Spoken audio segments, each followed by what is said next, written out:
What's up, guys? Welcome to my 46 video. Thank you pala sa 700 megit na.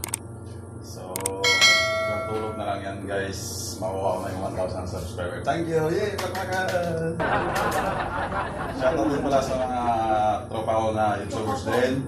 Tulad dito. Ito ay mga YouTube nila, guys. Subscribe ko din sila. 1, 2. Ang cute! Capital Key U L TV Call TV.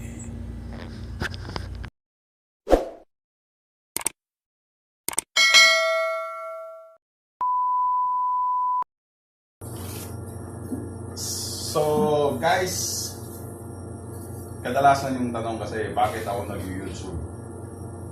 Bakit hindi ako nagtatrabaho? Simple lang, wala akong trabaho eh. Nag-YouTube ako.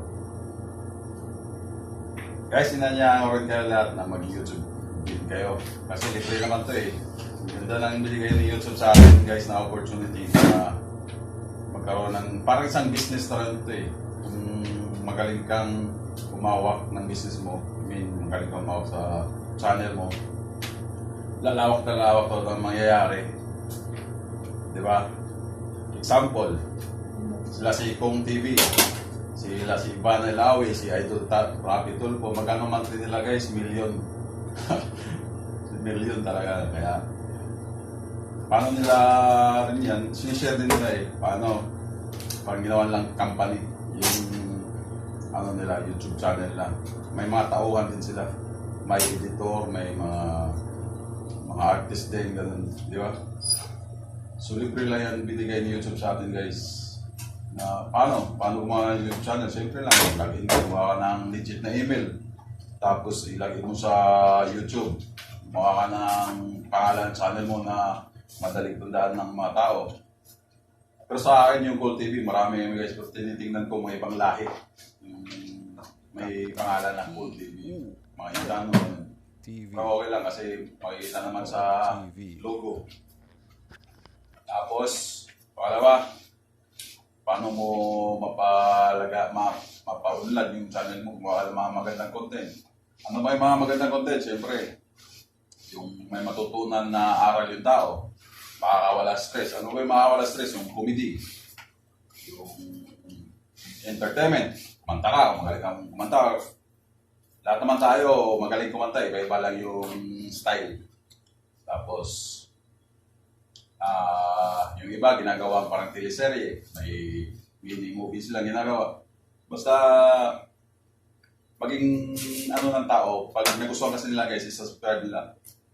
Paano ba maging legit yung channel mo? Ang hiningi lang ni YouTube, guys, dalawa lang eh. Tapos yung binigay pa sa atin na oras para makuha yung hiningi niya requirements, 1 year, 12 months.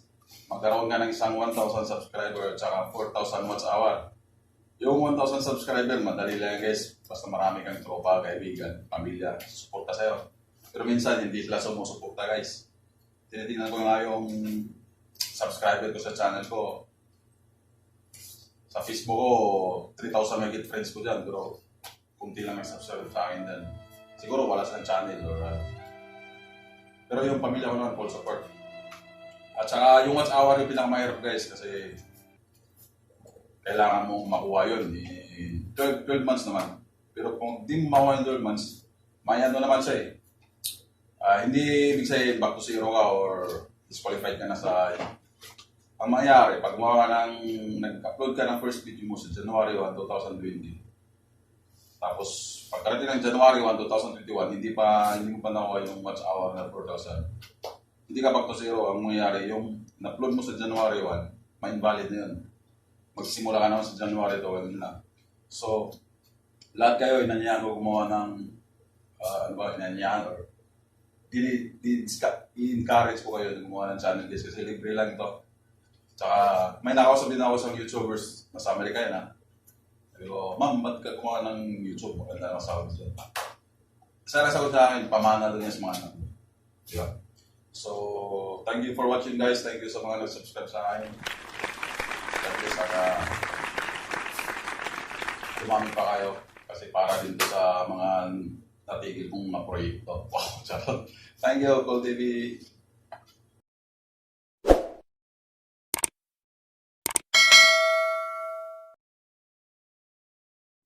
Capital Key U L TV Call TV.